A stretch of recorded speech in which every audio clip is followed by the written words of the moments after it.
What's up, everybody? Welcome back to the channel. I know, Bobby, you brought in a couple different baits with you today that are new from SnapProof, some things that we don't even have yet here at Fisherman's Warehouse. We're going to be getting them in sometime in the near future. But anyways, I haven't even seen these baits in person either. So let's do a deep dive on what these things are like. What are you using these for? Okay. What are they? Yeah.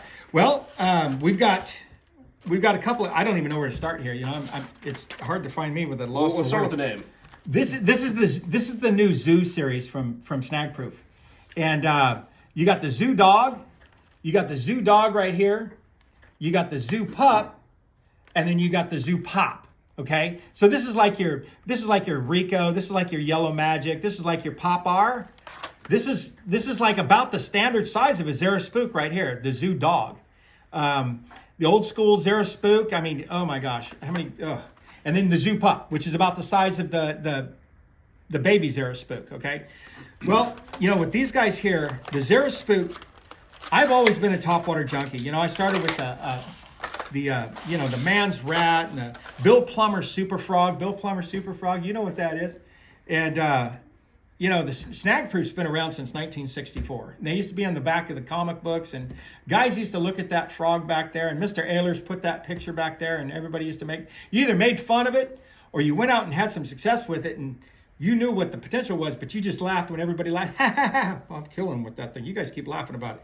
Anyway, so it's evolved into what it is now, and it's something that everybody's got to have it. Well, SnapProof's now got a situational bait, and that's the Zoo Dog. This thing right here, I have caught some tremendous fish.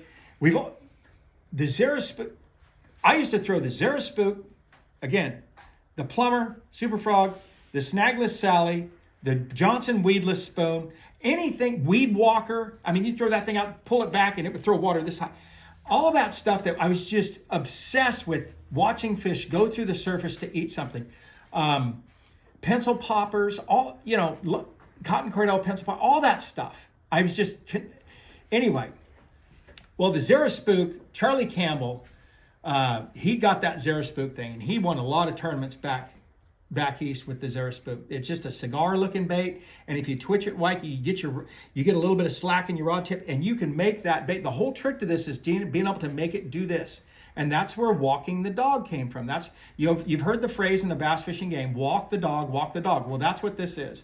And there's, especially where I'm at now in Texas, Oklahoma, Louisiana, Mississippi, we've got lots of lakes with lots of lily pads, lots of vegetation. We've got hydrilla, elodea, milfoil, lily pads, primrose, and, you know, with the Delta and Clear Lake, you got American pondweed, two different versions of American pondweed, primrose, outside edges of primrose. I would love to be able to get a Zara Spook on the outside edge of that primrose, but every once in a while I throw an errant cast, and I'm over there going like this, and I open my hooks up, or I got to go over there and I got to get it out, and I throw again, doggone, I threw it in that stuff again. This one here, if you make a sloppy cast, you just drag it off and start walking it out. But I will tell you the cool thing, you don't understand it until you can actually do it and watch it happen. There's so many times when you're fishing the edge of vegetation, if you land in open water, you'll have about 50% success as you would have if you landed in the vegetation this far. Here's the edge, here's the outer edge. Land your bait right here and walk it into the open water and watch your numbers go through the roof. Guys don't realize that because they're accustomed. They've always had a bait like this that has got treble hooks on it. You have no other option. You have to start in open water. Mm-hmm. And the fish get a really good look at it, and they're like, nah. Or it happens, and again, there's going to be that magic period of time where they'll go through a 3/4 inch piece of plywood to go get that thing. I mean, there's just that time of the day where they will do that. But the rest of the time, they got to be coaxed into it. They got to be talked into it.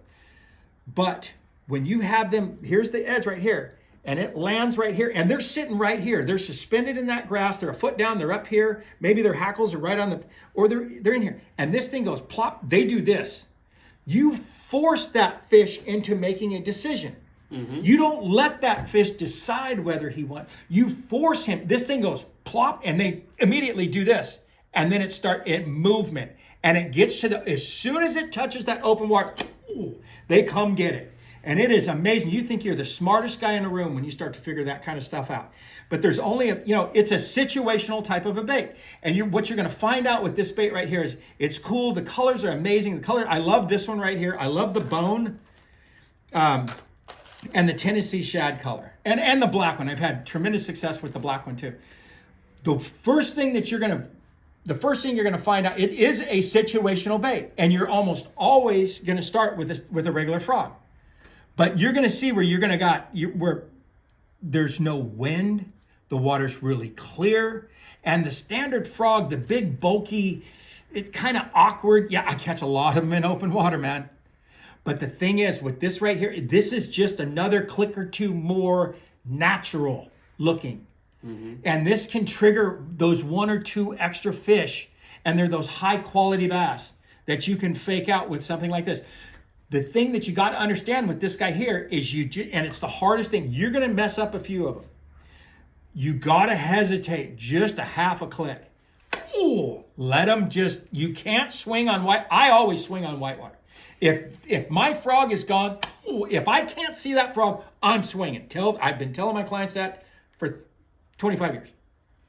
But with this bait here, you get the whitewater, hesitation, and then give them the bad news. I mean, that's just what you got to do to have, supreme success.